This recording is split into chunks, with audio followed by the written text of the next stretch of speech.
You're listening to The Hard Truth with John Deaton. John Deaton is a Marine veteran, lawyer, and best-selling author who stared down poverty, survived street violence, and beat cancer to fight another day. From the streets to the courtroom, Deaton has taken on corporate greed and fought against government fraud and overreach. Always for the little guy, a proud father of 3 girls, Deaton brings you the raw, unfiltered truth that hits hard and holds nothing back. Join us as we dive into his journey, his vision, and what he hopes to bring to the people of Massachusetts.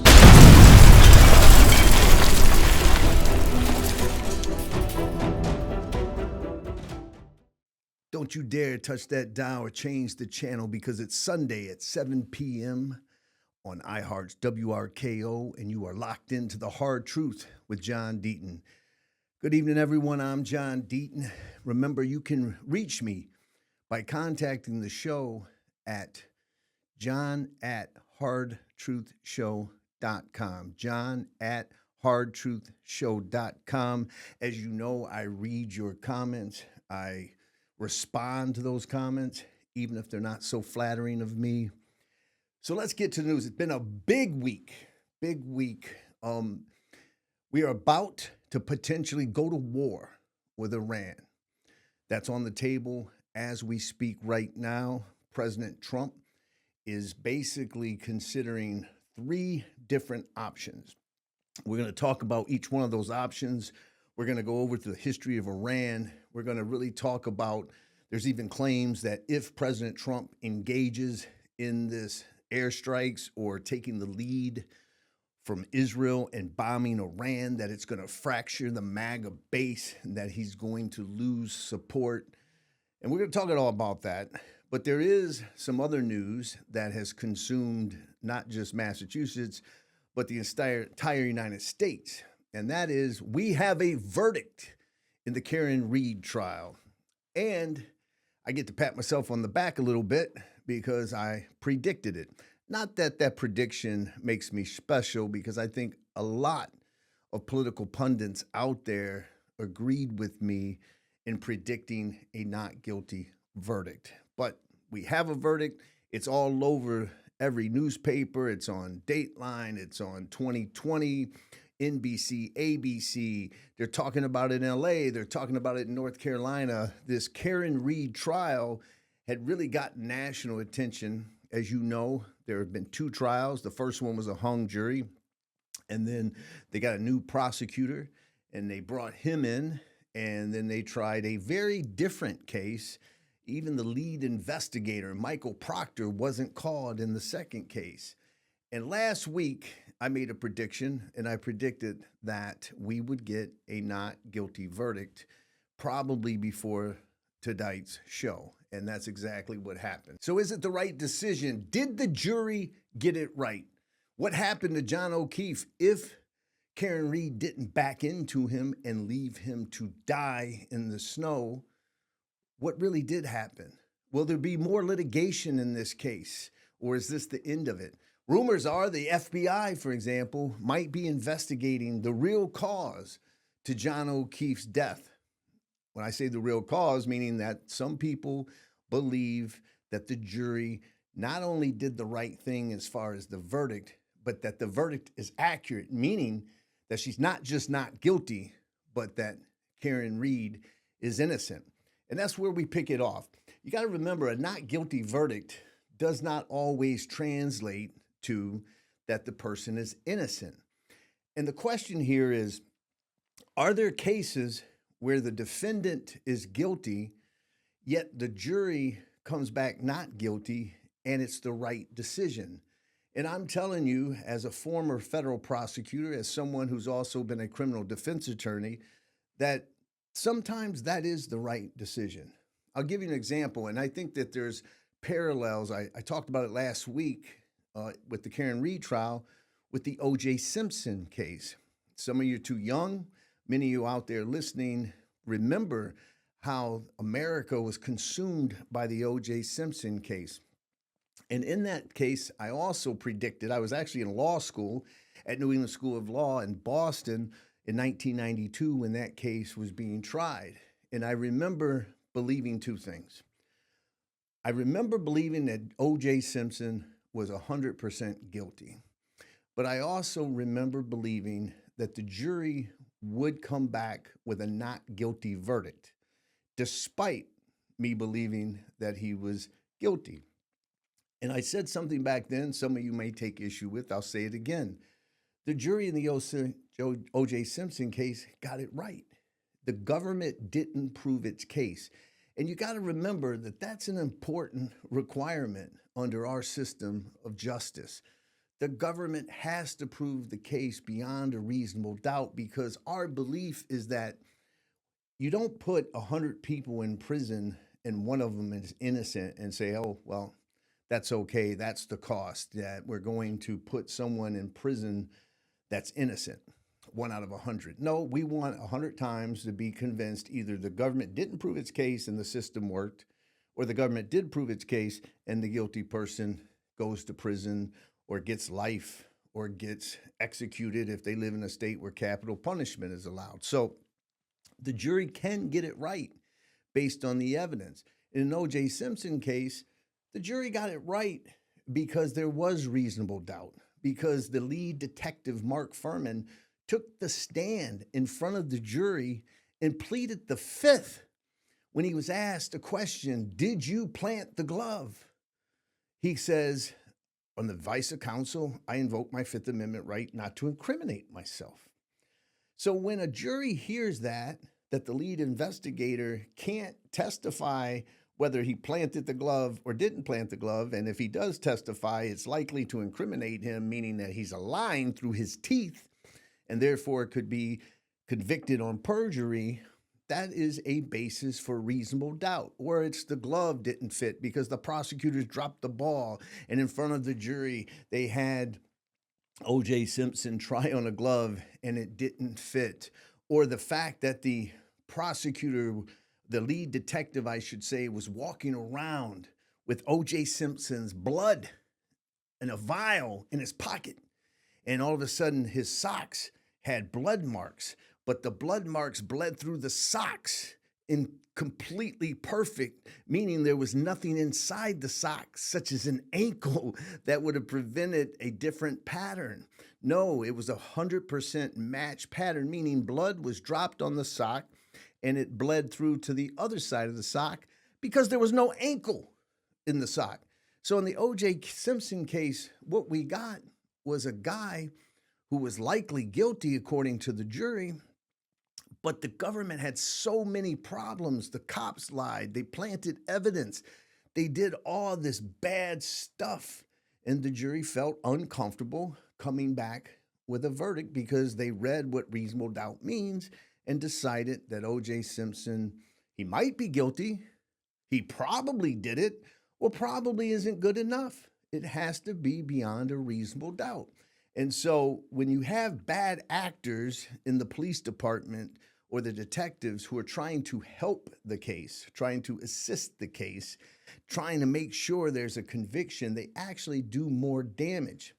And remember, the defense put on evidence that countered everything that the government did. They hired DNA experts who said that, yeah, this blood was tampered with. The prosecutors didn't put in O.J. Simpson's confession letter because he said he didn't do it, and they didn't want the jury to hear that. The Bronco chase, they didn't put in that evidence where he has a gun to his head saying he's going to kill himself. All of that great evidence was excluded because you had bad attorneys. And you also had bad attorneys in the Karen Reed case as far as the prosecution and the government goes. So it was easy for me to predict. But sometimes the jury can get it right, because I know there's many of you out there that believe Karen Reed is guilty. But let's start with the charge. They should have never charged this woman with second-degree murder.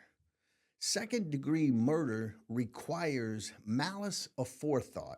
It requires the specific intent that you're going to harm someone, that you're going to intentionally hit him with your vehicle and then intentionally drive away, leaving him to die, right?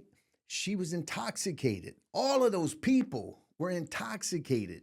So She should have never been charged with second-degree murder. She should have been charged with negligent homicide. She should have been charged with voluntary manslaughter, with the option of the jury coming back with involuntary manslaughter, because the evidence, the best evidence they had against Karen Reed was her saying, maybe I hit him.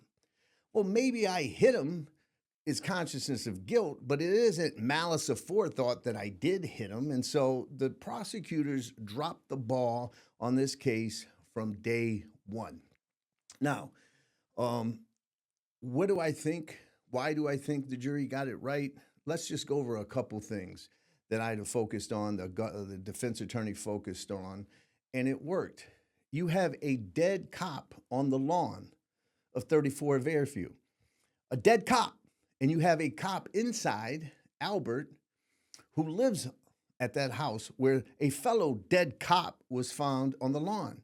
And he doesn't come out. He doesn't inquire. He just lets it happen.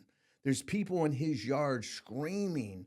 The police are there, ambulance is there, and he doesn't want to be bothered by it. Why? Why? Was he showing some kind of evidence on his body that would show a potential altercation? That's one thing that doesn't make sense.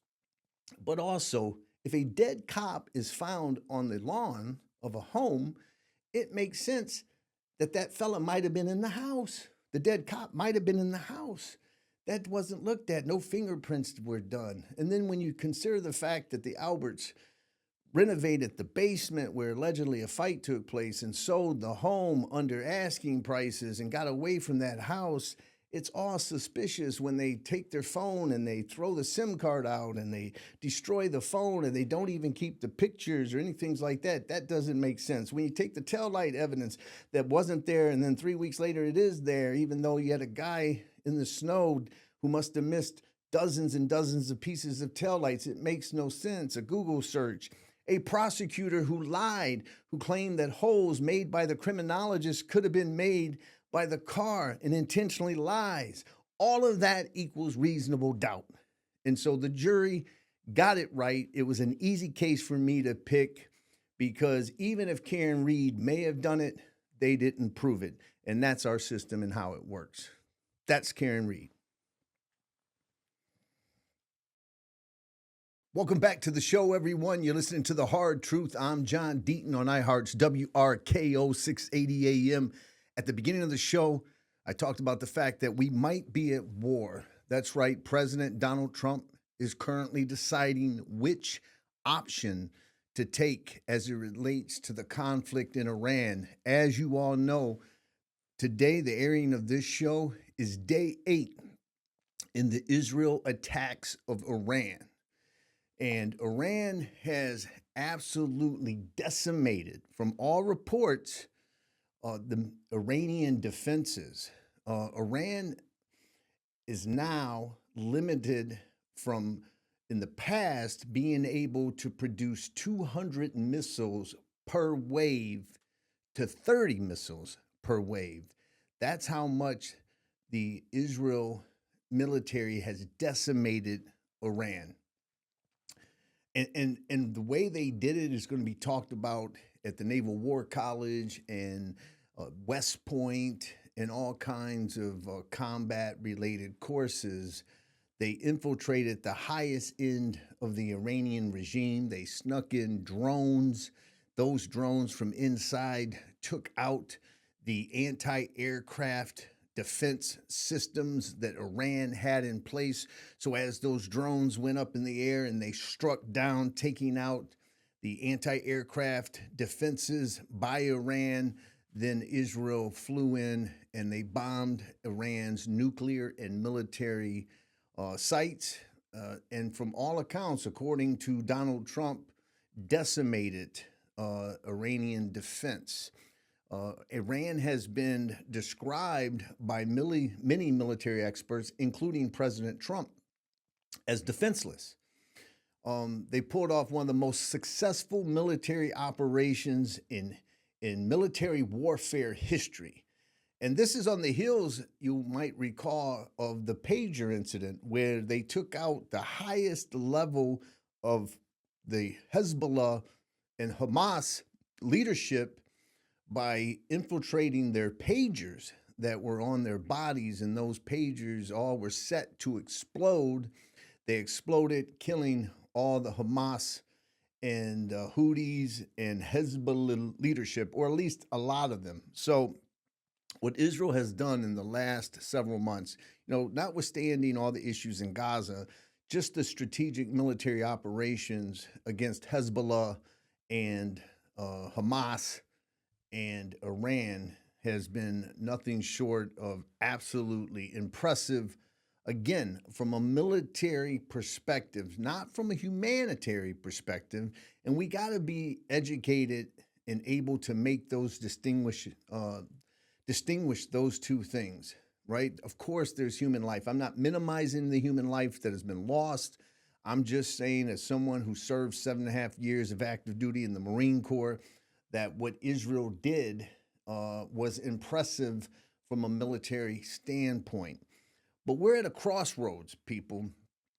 And what President Trump is or isn't going to do is going to dictate a lot, in my opinion, of how successful and solidified his presidency is in the next 3 years. Because I think it's fair to say that one of the biggest reasons that Donald Trump won not only the Electoral College, but the popular vote was because of Americans' exhaustion to foreign wars. We're tired. We're tired of 19 years of Afghanistan, decades of Iraq. Trillions and trillions and trillions of dollars have been spent on these foreign wars, these entanglements everywhere. At the same time that Americans can't afford a home, at the same time that Americans can't afford groceries. And so one of the major reasons President Trump won, let's be real, let's be honest, is because during his first term, there weren't foreign wars. And he promised that there would be no new foreign wars with him as president. But at the same time that he promised those things, to be fair to President Trump, he's always maintained a position of clarity when it comes to Iran.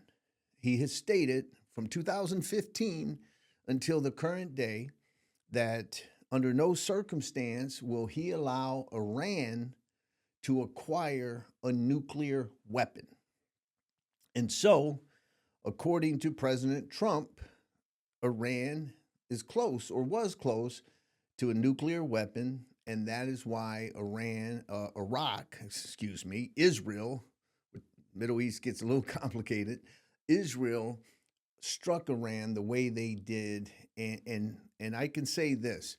Right now, it's fair to say almost all military experts agree that Iran is at the weakest it's ever been. And there is a lot of people out on social media, in the government, that says we need to finish the job. Let's finish Iran off, is what a lot of people are saying. People like Lindsey Graham, for example, Mike Pompeo, a lot of people, a lot of the neocons, as you can imagine, all want President Trump to basically take out Iran finally and prevent, at least for decades, their ability to acquire a nuclear weapon. And so President Trump has been offered 3 options that have been reported in the media that he is currently considering. Okay, and here are the 3 options. Option number one is that the United States will not engage offensively against Iran, but will continue to provide intelligence briefings and refueling of Israel fighter jets. So obviously Israel is quite capable, but they don't have the equipment that the United States have. For example, they don't have B-1 and B-2 stealth bombers that America has. They don't have what's called the bunker buster bomb. And it is a bomb that is dropped that destroys internal and busts any bunkers that are built underground. It is a bomb that penetrates the earth in a way that other bombs don't. And Israel doesn't have that capability. And one of the premier nuclear labs in Iran is underground. And so it is only going to be America who can penetrate that underground lab and destroy it. Israel cannot do it without America doing it for them. But the first option is just to continue what we're doing, give intel, but also refuel in the air jets, fighter jets that are bombing Iran, that are Israel fighter jets. And of course, we are continuing to defend Israel from incoming cruise missiles that are launched from Iran into Israel. We are shooting them down. We will always continue to do that. Okay, second option that President Trump has is to do joint strikes. In other words, to get off the sidelines, get off of just helping defensively and refueling, but American fighter jets going up in the skies over Iran and bombing Iran side by side with our ally, Israel. That's option number 2. Option number 3 that the president is considering is that we say to Israel, great job so far, but America will take it from here. And the third option is a U.S.-led offensive campaign where America takes over. Okay, for example, option 3, we're talking about a U.S. aircraft carrier. We're talking about submarine cruise missiles coming from the sea. We're talking about B-1 and B-2 bombers, B-52 bombers, some of the greatest squadron fighters in the world from our U.S. military. And we will decimate Iran. There's no doubt about it. We will set Iran, if the president takes option number 3, we will set Iran back for decades on building a nuclear weapon. That's option number 3. Now, with that option number 3, as you can imagine, comes a lot of political consequences and geopolitical consequences. If President Trump chooses for option 3, will that spark a regional war in the Middle East?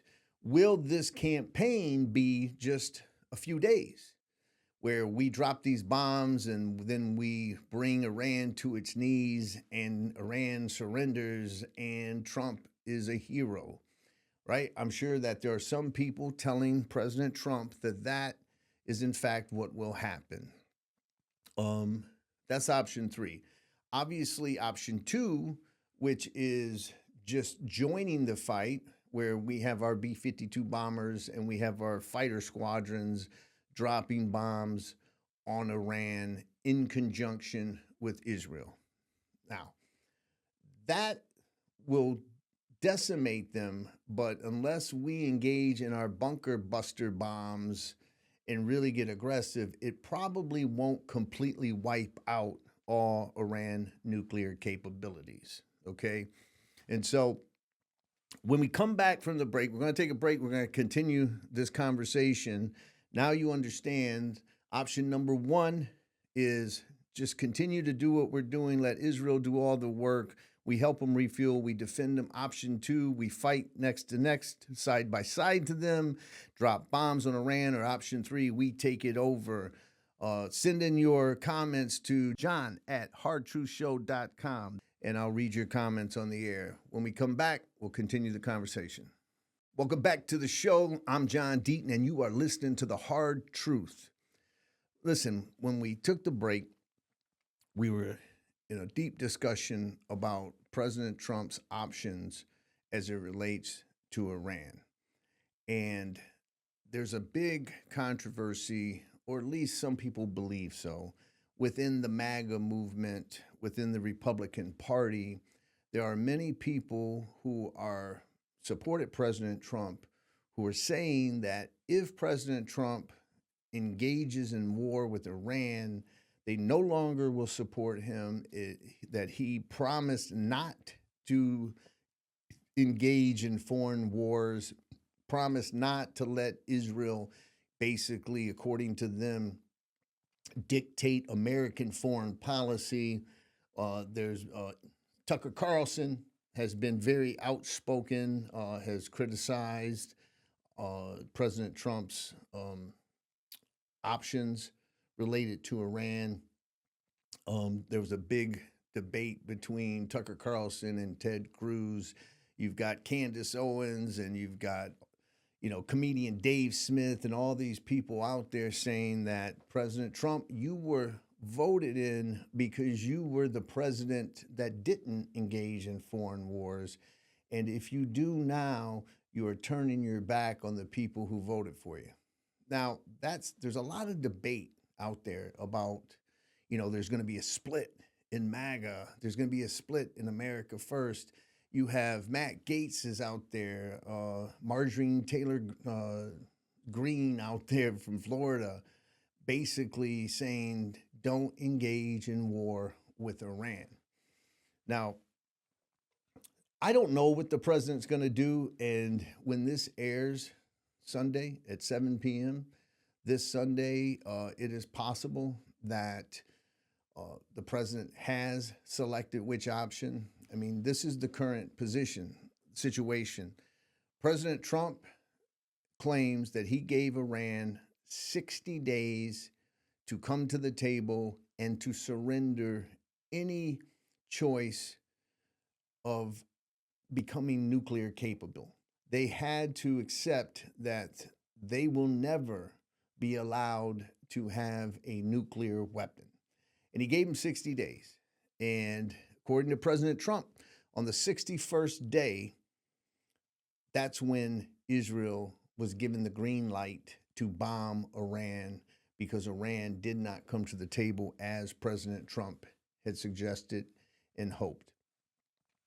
So today, President Trump's position is that Iran must surrender 100%, come to the table, accept that they will never be allowed to have a nuclear weapon. And if they don't surrender, then America will devastate Iran. That's basically what's happening. Now, the Iranian response by the Ayatollah Khomeini, however you say his name, Khomeini says that the battle's just beginning, and there's a lot of rhetoric going on. He says that America is about to experience something that will be talked about for centuries to come. A lot of rhetoric, right? That sounds like they're going to drop a bomb somewhere that Americans are going to be, their lives are going to be lost. He's talking a lot. Now, the military experts are saying that that's all rhetoric. Iran can't pull something like that off. But that's where we stand at the time of filming this show. And I have to tell you, I'm concerned. There's no doubt about it, because in order to completely devastate Iran the way that President Trump wants to, I don't think we're talking about a weekend of bombing. I think we're talking about a sustained air campaign that will cost a lot of money. And if Iran is more successful at fighting against America and Israel than people suggest, then you're looking at a prolonged war. You're looking at, there's been rumors and there's been thoughts that China is supporting Iran. There have been shipments, a lot of people think, in containers that typically contain weapons from China to Iran. You obviously have Putin, his interest from Russia in the region. And look, if there's a sustained conflict, whether you call it a conflict or war, then you're looking at oil prices over $100 a barrel. And oil at over $100 a barrel will cause more than a recession in the United States because transportation costs are going to skyrocket. And that means all prices for all goods are going to skyrocket. And it could cause a depression. And so that's why I said this decision by President Trump could very well be, in my opinion, the single biggest decision of his presidency, both first term and second term. Because if he chooses option number 3 and it's not over quickly, then we're going to pay the price in many ways, pun intended. Um, if it is over quickly and Iran comes to the table and gives up all their nuclear aspirations, President Trump will be deemed a hero and that he did it right. You know, my question is, and I've been critical out there, is I think we need some information from the administration. You know, it wasn't that long ago that we were told that there were weapons of mass destruction in Iraq and that we needed to go to Iraq. And that if we took out Iraq, it was going to be great things were going to happen. It was going to cause the Iranian people to rise up against their leadership, and it was going to spark freedom in the Middle East, and democracy would flourish. Well, trillions and trillions of dollars, and 12 years later, we were still in Iraq, and there were no weapons of mass destruction. And taking out Saddam Hussein did not lead to freedom across the region. It led to more conflict. In many ways, it led to more terrorism because you had these scattered groups. You know, if it's not the Houthis and Hezbollah and Hamas, you know, it's ISIS or it's this group or it's that group. And so you just had more chaos in many ways. You certainly didn't have stability in the region. And so, you know, what I hope President Trump does, and he's the president, not me, is that he takes his time with this decision and he insists on the proper intelligence from the region. You know, there's a lot of conflict on whether or not Iran is close or not close to a nuclear bomb, because we've been hearing that Iran is close to a nuclear bomb for quite a few years. Okay, this isn't something new. Just like we were told that Saddam Hussein had weapons of mass destruction, biological warfare, chemical warfare, and that if we invaded Iraq, it was to protect America in the future. We were told all that, and it was not true. So there are so many things riding on this decision by President Trump, and we need to pray for him, and we need to do all the things that we have to and hope that he makes the right decision. So what's the right decision? Well, according to Lindsey Graham, the right decision is bomb, bomb, bomb. According to Ted Cruz, bomb, bomb, bomb. According to billionaires out there like Bill Ackman and others, let's just bomb them. Let's get it over with.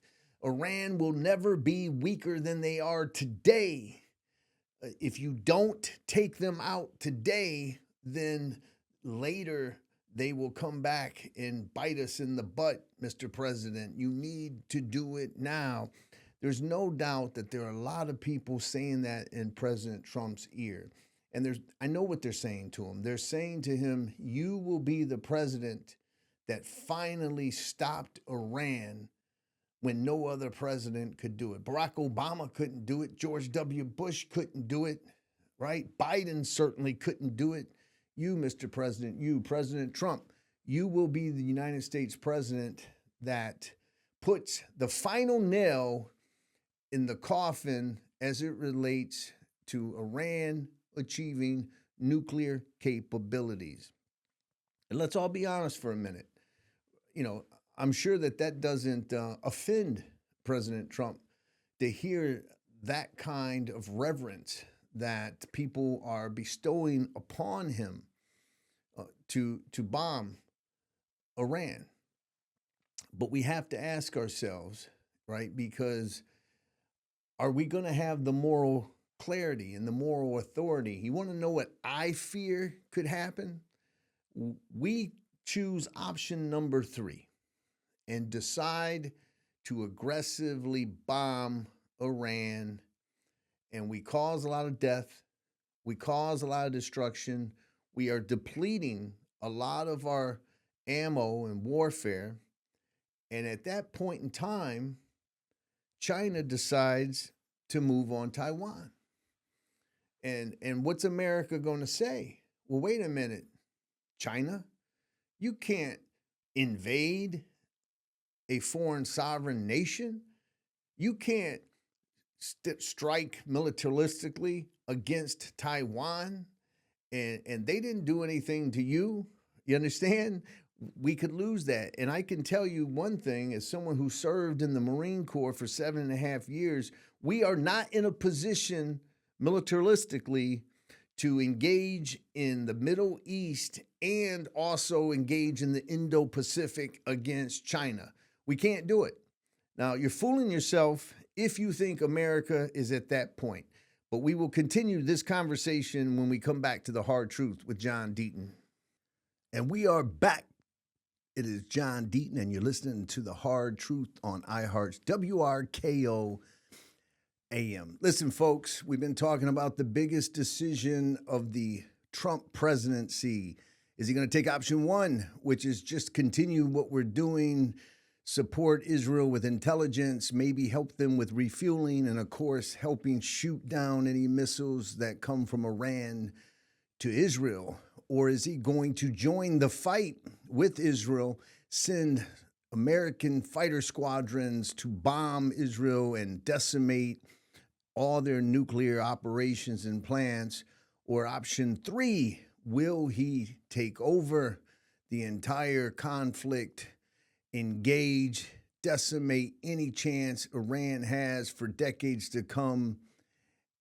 I hope he doesn't take option number 3. Let me be clear. I think America's obviously already invested, and I believe that President Trump has made a decision to help. That's my personal opinion.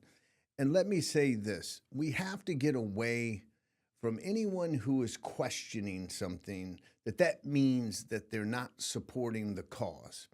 I agree that Iran should not ever have a nuclear weapon. And the reason I feel that way is that Iran has been a problem since I've been a child. I remember in 1979, 78 era, I was a teenager, 10, 12 years old, and Iran had taken the hostages.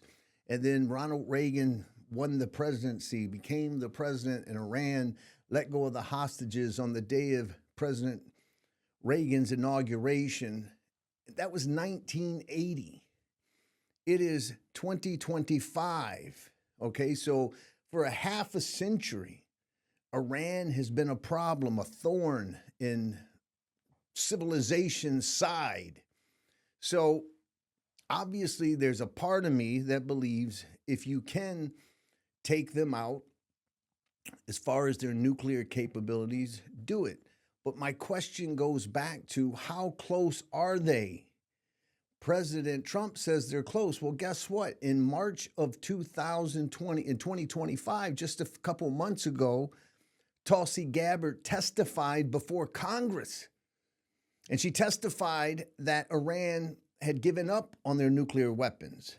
Now, it's true that they've enriched uranium to a degree that is higher than they need for civilian purposes, such as nuclear power.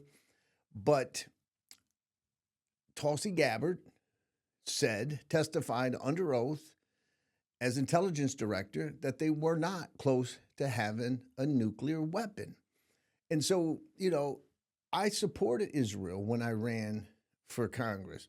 for Senate. I stood on the stage and said, shame on Senator Elizabeth Warren, how she turned her back on her Jewish constituents, how she turned her back on Israel, how she would not sit when the Prime Minister of Israel was addressing the joint session of Congress, how she wanted to make it about her and she wouldn't even sit and listen.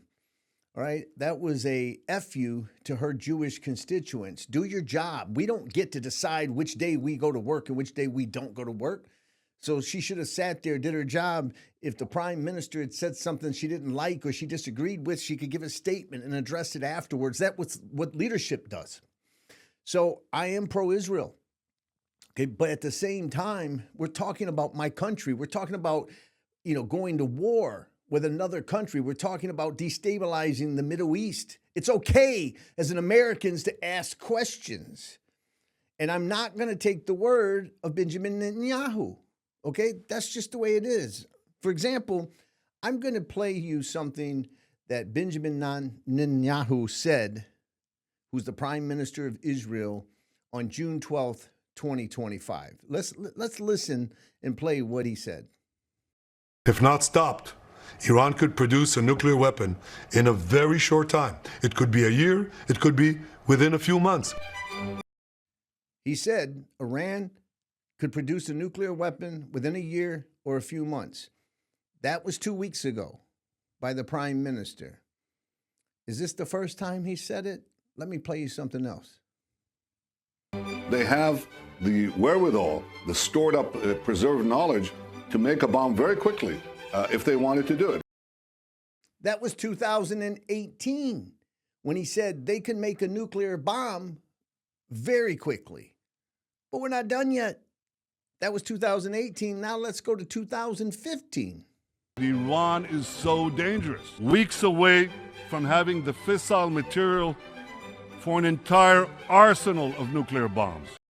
Okay, in 2015, the Prime Minister of Israel said that they were weeks away from not just a nuclear bomb, but a nuclear arsenal, an arsenal of nuclear weapons.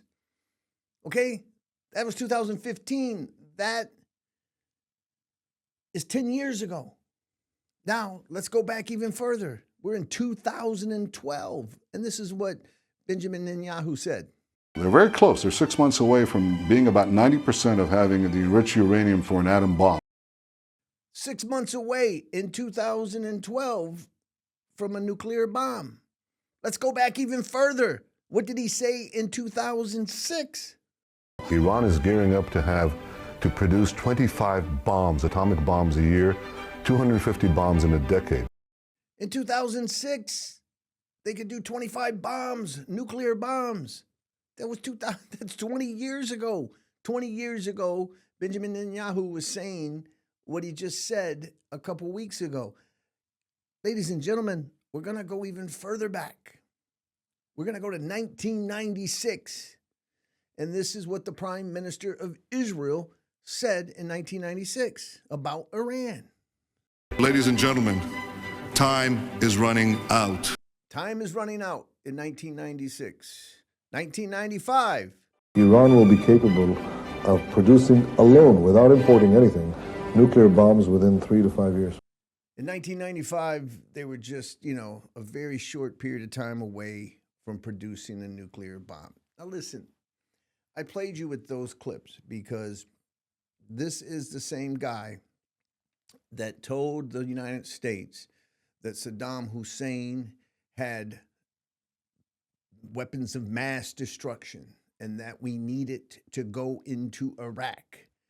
So I'm hoping that President Trump sets the Prime Minister of Israel aside for a second, relies on American intelligence, and decides and realizes that the American people are exhausted. This is not a situation where we can just drop a bomb and walk away. What happens after we drop that bomb? How many bombs do we have to drop thereafter?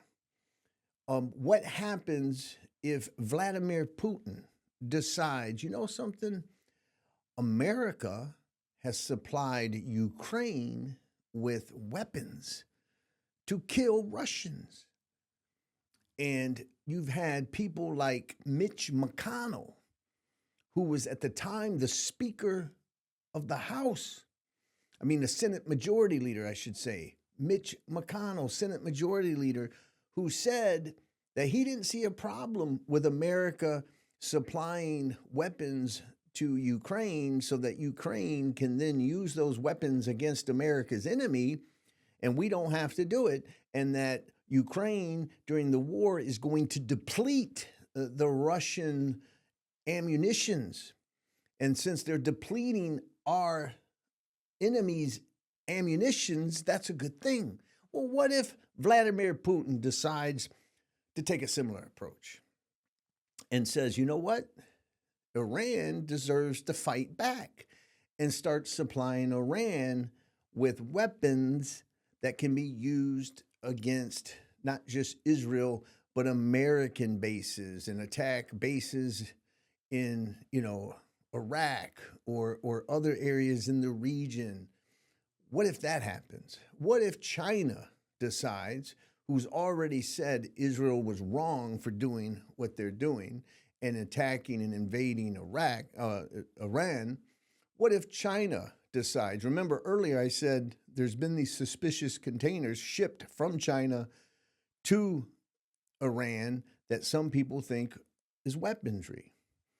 What if our enemies, our competitors, decide to simply do the same approach that America has done against them and gets involved in this war? So it is the single biggest decision of the Trump presidency. I believe this decision will dictate whether President Trump has a successful presidency or an unsuccessful presidency. That is how significant of a decision this is. Let's hope that it's not option 3. I don't think it needs to be. Arguably, Donald Trump has handled this situation very well so far. I always told you, if someone deserves flowers, I'm going to give him his or her flowers. And so President Trump has let Israel do all the heavy lifting. And we can certainly defend Israel as we should. We can continue to do that. And maybe we can assist Israel in a little bit more of a way and still be able to say we're not actively engaging in Iran war. could produce a nuclear weapon in a... All right, we've had enough of listening to Prime Minister Netanyahu. He wants to keep saying that Iran is days away from a nuclear bomb. So listen, next time I talk to you on the show, we're going to find out what decision President Trump decided to do. I'm hoping he takes the middle approach and doesn't engage in a full-out assault, because I think it's not going to happen quickly, and we could be involved in another prolonged conflict.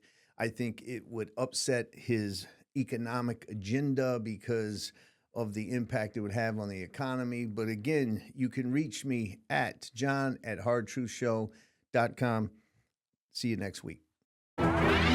You're listening to The Hard Truth with John Deaton. John Deaton is a Marine veteran, lawyer, and best-selling author who stared down poverty, survived street violence, and beat cancer to fight another day. From the streets to the courtroom, Deaton has taken on corporate greed and fought against government fraud and overreach. Always for the little guy, a proud father of 3 girls, Deaton brings you the raw, unfiltered truth that hits hard and holds nothing back. Join us as we dive into his journey, his vision, and what he hopes to bring to the people of Massachusetts.